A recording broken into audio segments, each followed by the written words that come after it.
Assalamualaikum warahmatullahi wabarakatuh.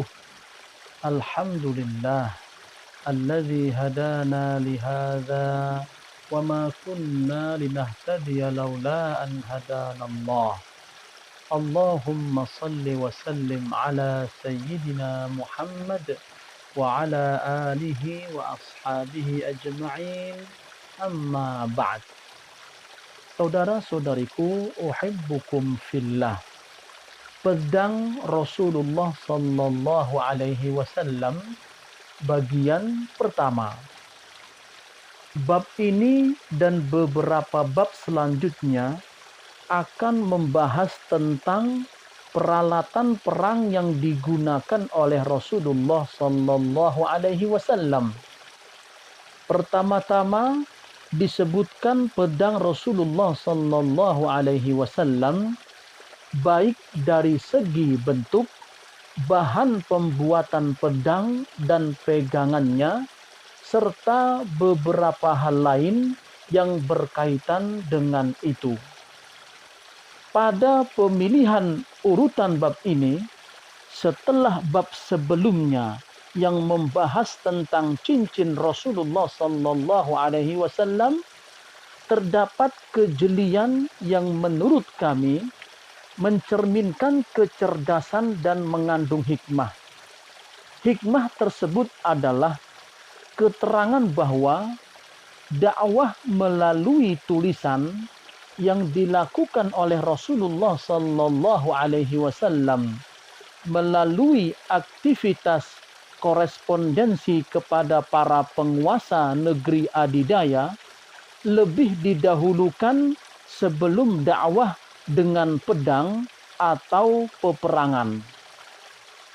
Penggunaan cincin sebagai stempel dan cap pada surat-surat yang dikirimkan oleh Rasulullah sallallahu alaihi wasallam kepada para penguasa tersebut melambangkan metode dakwah melalui tulisan.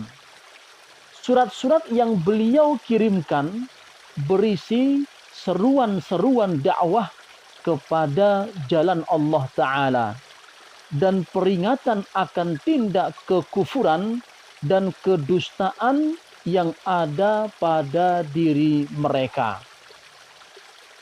Dan didahulukannya pembahasan akan kegunaan cincin ini sebelum pembahasan tentang peralatan perang Nabi Muhammad sallallahu alaihi wasallam. Dari urutan inilah kemudian dapat kita simpulkan bahwa dakwah menggunakan tulisan, nasihat, perdebatan yang baik, arahan, dan penyampaian hikmah lebih didahulukan sebelum dakwah menggunakan peperangan. Judul asli yang tertera dalam bab ini adalah Ma Jaa fi Sifati Sayfi Rasulillah sallallahu alaihi wasallam, yang secara harfiah berarti bab pedang Rasulullah sallallahu alaihi wasallam. Namun sebagaimana pernah dibahas sebelumnya, kata saif di sini adalah kata tunggal atau mufrad yang kemudian diidhofahkan, disandarkan kepada kata setelahnya. Sesuai dengan kaedah bahasa Arab, kata tunggal atau mufrad yang diidhofahkan akan bersifat umum atau tidak spesifik. Hal ini berkaitan dengan jumlah pedang yang dimiliki oleh Rasulullah sallallahu alaihi wasallam, di mana jumlahnya lebih dari satu. Beberapa ulama menyebutkan bahwa jumlah pedang beliau alaihi salatu wassalam adalah 9. Bisa jadi ke-9 pedang ini dimiliki oleh Rasulullah sallallahu alaihi wasallam dalam satu waktu. Namun tidak menutup kemungkinan bahwa ke-9 pedang tersebut beliau miliki pada beberapa waktu yang berbeda. pendapat kedua inilah yang lebih dikuatkan. Ibnul Qayyim rahimahullah dalam kitab Zadul Ma'ad menyebutkan kesembilan nama pedang Rasulullah sallallahu alaihi wasallam yang oleh para ulama dikumpulkan dalam satu bait syair. Artinya, Nabi junjungan kami memiliki 9 pedang bernama Rasub, Mikhzam, Zulfiqar, Qadib, Hadfun, dan Al-Battar yang selalu penuh amarah. Qal'i, Ma'thur, dan Al-Fujar. Saudara-saudariku yang mulia, Anas bin Malik radhiyallahu anhu meriwayatkan, kanat qabi'atu sayfi Rasulillah sallallahu alaihi wasallam min fiddatin. Ujung pegangan pedang Rasulullah sallallahu alaihi wasallam terbuat dari perak. Hadis riwayat At-Tirmidzi, Abu Daud, Al-Baihaqi, dan Abu Syekh. Kata qabi'ah berarti ujung tempat pegangan pada pedang yang biasanya berbentuk menonjol untuk menghindari terlepasnya tangan saat mengayunkan pedang. Gagang pedang Rasulullah sallallahu alaihi wasallam terbuat dari perak. Sebagaimana disebutkan sebelumnya. Keberadaan hadis ini menjadi dalil rukhsah atau keringanan bolehnya menggunakan perak dalam aksesori pedang dan alat-alat perang lainnya. Imam Al-Bukhari dalam kitab sahihnya meriwayatkan satu hadis dari Abu Umamah. Ia berkata, suatu kaum, yaitu Rasulullah sallallahu alaihi wasallam dan para sahabat, telah memenangkan beberapa penaklukan. Hiasan pada pedang mereka bukanlah perak dan emas, melainkan kulit atau otot binatang, timah, dan besi. Hadis riwayat At-Tirmidzi dan Abu Daud.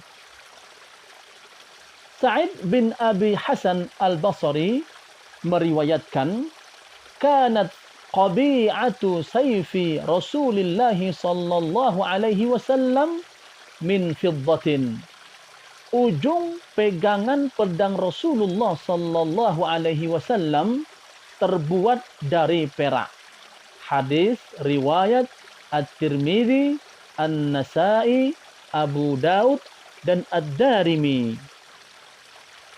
Saudara-saudariku yang mulia,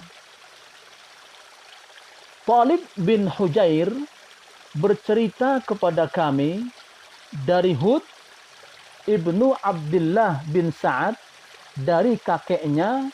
Ia berkata, dakhala Rasulullah sallallahu alaihi wasallam yaumal fathi wa ala sayfihi zahabun wa fiddatun. Qala Talib fasa'altuhu 'anil fiddati faqala kanat qabi'atu sayfi fiddatan. Rasulullah sallallahu alaihi wasallam memasuki kota Makkah pada hari Fathu Makkah, penaklukan kota Makkah, dengan membawa pedang yang di ujung pegangannya ada emas dan perak. Talib bertanya tentang apa yang dimaksud dengan perak yang ada di pedang beliau. Hud menjawab, ujung pegangan pedang Rasulullah sallallahu alaihi wasallam terbuat dari perak. Hadis riwayat At-Tirmidzi dan Abu Syekh. Nama lengkap Talib adalah Ibnu Juhair. yang meriwayatkan hadis ini dari Hud. Talib bertanya kepada Hud perihal perak yang terlihat pada pedang Rasulullah sallallahu alaihi wasallam ketika masuk kota Makkah pada Fathu Makkah. Hud menjawab, perak pada pedang beliau alaihi salatu wasalam tepatnya berada pada bagian ujung gagang pedang Rasulullah sallallahu alaihi wasallam. Wallahu alam bisawab. Wassalamu alaikum warahmatullahi wabarakatuh.